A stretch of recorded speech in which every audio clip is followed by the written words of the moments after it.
Pada kesempatan kali ini, saya akan membahas terkait dengan peramalan atau forecasting dengan menggunakan regresi linear atau linear regression. Ada satu contoh kasus ya, misalkan ini adalah data masa lalu, data tahun kemarin, di mana katakanlah kita menjual sepatu dari bulan Januari sampai bulan Desember tahun 2024. Dengan demand Januari 268.000, Februari 248.000 unit, begitu seterusnya sampai Desember. Nah, kita notisasikan data masa lalu itu sebagai DT atau demand pada periode ke T. Ya, T1-nya 268.000 dan begitu seterusnya. Ini adalah data masa lalu. Anda diminta untuk melakukan peramalan, berarti kan peramalan untuk masa depan. Berarti Anda diminta untuk meramalkan dari periode 1 sampai 12 tahun 2025. Ya, setahun ke depan. Berdasarkan data ini. Nah, kita akan menggunakan regresi linear. Regresi linear ini sebenarnya cocok untuk data yang sifatnya naik atau tren naik maupun tren turun. Inilah contoh grafik yang trennya naik. Ya, jadi sebenarnya tren apa nih? Tren data masa lalu. Kalau data masa lalunya atau DT-nya menunjukkan naik atau turun. Caranya sederhana. Ya, kita lihat grafik ini. Pertama, tentukan periode atau T. Ya, Anda sudah tentukan kan berdasarkan data masa lalu Januari, Februari, Maret, April, Mei, begitu seterusnya sampai periode 12. Mudah ini ya. Sampai Desember. Kemudian, yang berikutnya adalah Anda tentukan demand atau permintaan data masa lalu. Nah, di Januari tahun 2024 permintaan sepatu 268.000. Februari 248.000, Maret 306.000 unit sepatu dan begitu seterusnya. Tahun sampai di Desember. Nah, untuk periode, Anda totalkan di sini totalnya 78 dapat dari mana? 1 tambah 2 tambah 3 begitu seterusnya sampai ke bawah. Dapat sigma T. Berarti jumlah total periode T. T ini akan bernilai 1 kalau T1. T akan bernilai 2 kalau T-nya 2. Berikutnya adalah Anda totalkan demand. Ya, jadi Januari 268.000 ditambah Februari 248.000 ditambah Maret 306.000, begitu seterusnya sampai Desember 304.500. Anda totalkan sehingga dapat totalnya adalah sigma DT. Ya, jadi total daripada demand pada periode ke T dari T1 sampai T12. Berapa totalnya? 3.627.500. Ini langkah kedua. Langkah ketiga, tentukan T pangkat 2. T pangkat 2 itu berarti kan periodenya kita pangkatin 2. Berarti kalau periodenya 1, berarti 1 dikali 1, kita pangkatkan 2 ya. Hasilnya 1. Ya, ini 2. 2 pangkat 2. Ya, 2 kali 2. Hasilnya 4. Gitu kan. Ini 3. 3 pangkat 2. Berarti 3 kali 3, 9. Nah, hasilnya adalah 9. Lakukan hal yang sama sampai periode ke 12. Ya. Di sini dapatkan 144 dari mana?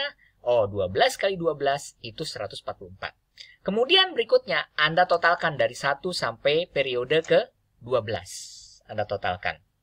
Ya, sehingga didapat totalnya adalah 650. Oke, itu langkah berikutnya. Langkah berikutnya adalah kalikan DT dengan T. Oh, gimana caranya? Ini. DT ini kan ini. Kita kalikan dengan T. Nah, ini caranya.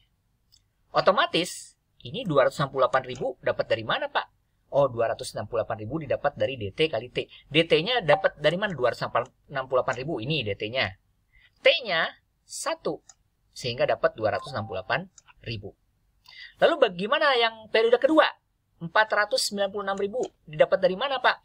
Oh, DT kali T. DT-nya 248.000, T-nya, ini T-nya 2. 248.000 kali 2 didapat 496.000. Lakukan hal yang sama dari periode 1, 2, 3, begitu seterusnya sampai periode ke-12. Lihat di periode ke-12 ini. Anda lihat, 3.654.000 dapat dari mana? DT dikali T. 304.500 dikali dengan 12. Dapat segitu. Langkah berikutnya, Anda totalkan ini dari atas ke bawah sehingga dapat D sigma DT kali T. Ya, sigma DT kali T dapat 24.347.000. Ya, mudah sekali. Kita sudah menyelesaikan T pangkat 2, kemudian DT dikali T. Nah, langkah berikutnya kita menentukan A kecil. Untuk menentukan A kecil itu ada rumusnya. Ya. Rumusnya sederhana. Nah, ini dia rumusnya. Di mana A itu adalah, ini saya highlight ya. Oke, ini rumusnya. Sigma DT dikali sigma T pangkat 2 dikurangi sigma T dikali sigma DT dibagi dengan N dikali sigma T pangkat 2 dikurangi sigma T dipangkatkan 2. A itu artinya apa? Di sini ada artinya. A itu adalah variabel A pada regresi linier. Nah, sebenarnya tadi kita sudah menghitung. Pak, sigma DT-nya dapat dari mana? Oh, sigma DT-nya itu kita sudah menentukan.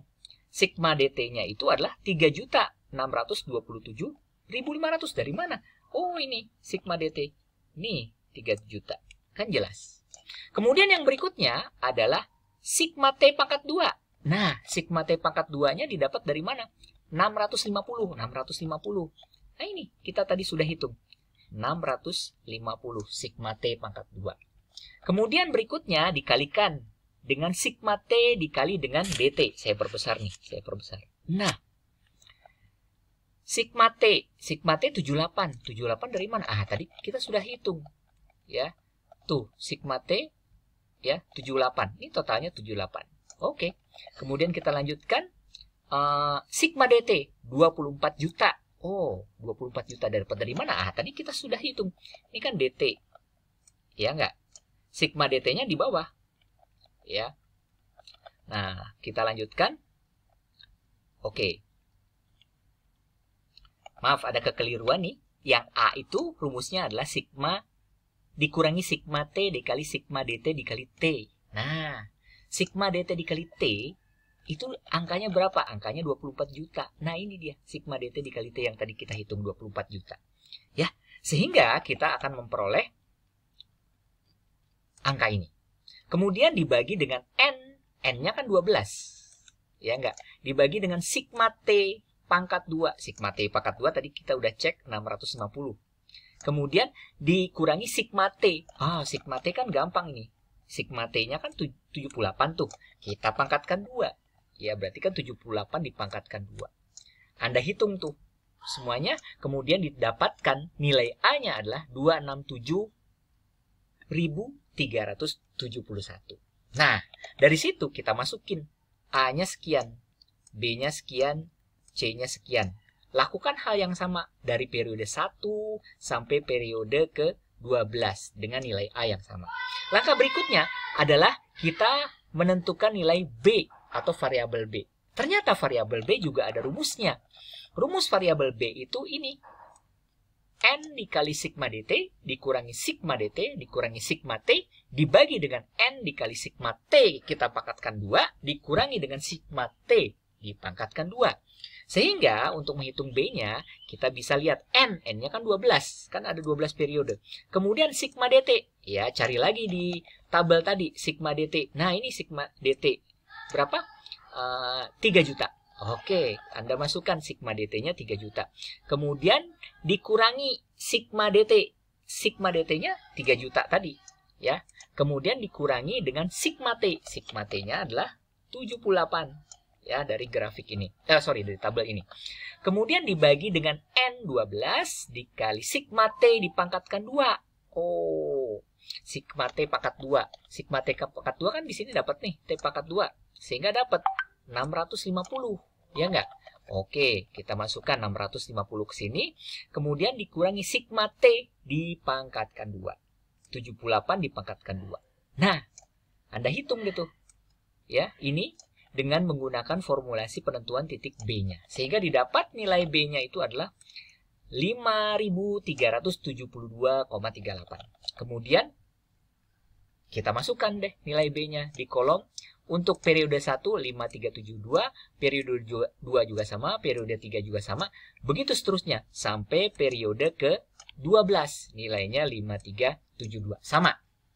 Nah, Baru langkah berikutnya kita baru bisa meramalkan. Nah, ini kan data masa lalu nih dari Januari sampai Desember. Nah, peramalannya hasilnya adalah ini.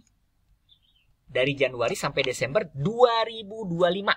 Nah, kita lihat rumusnya apa untuk peramalan? Rumus peramalan itu adalah FT sama dengan A dikali BT. Berarti A-nya kan sudah dapat ini. Ya enggak? Dikali B-nya sudah dapat ini. Ya. Dikali T-nya. Oh, T-nya ini 1. Berarti 267321 ditambah 5372 dikali dengan 1. Sehingga didapat FT Januari 2025 adalah 272744. Begitu juga, ini dapat dari mana? Oh, FT sama dengan A ditambah BT. A-nya berapa? Ini 267371 ditambah B. B-nya ini ya, dikalikan dengan T. T-nya ini 2. Ya, jadi yang berubah T-nya. Sehingga didapat 278116. Lakukan untuk periode 3, periode 4 sampai periode ke-12 ya, sehingga Anda dapat di periode ke-12-nya sekian ya. Nah, mana hasil peramalan untuk Januari sampai Desember tahun 2025? Januari ini, Februari ini, Maret ini, begitu seterusnya sampai Desember. Inilah hasil peramalan dengan menggunakan metode regresi linier. Selamat mencoba.